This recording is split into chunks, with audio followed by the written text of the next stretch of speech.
Hi again. Today I'm going to explain the sound uh. To make the sound drop your jaw until the lips are about 3/4 of an inch apart and relaxed.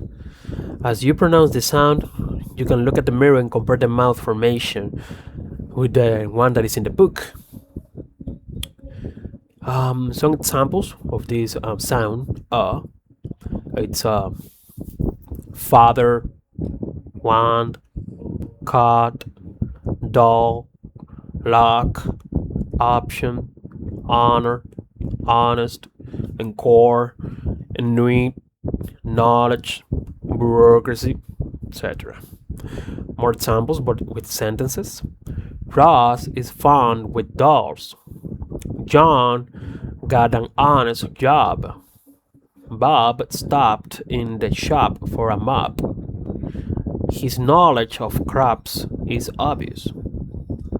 To compare the from Unit 8, 7, with from this one, well, hot, hot, body, body, cop, cop, rot, rot, shut, shot, put, pot, got, got, nut, nut.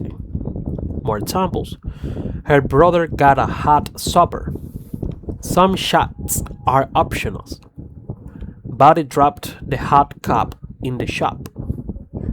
Stop fusing and come up. More comparison for the sound followed by the at the end with the lips pushed outward. More example, like I said, arm, arc, far, garb, bizarre, guard, sergeant, and hard. More example, just finished. Are the stars far from Mars? The hard part is to start the car. Sergeant Barton was the guard. He carved a large heart in the bark. Thank you so much.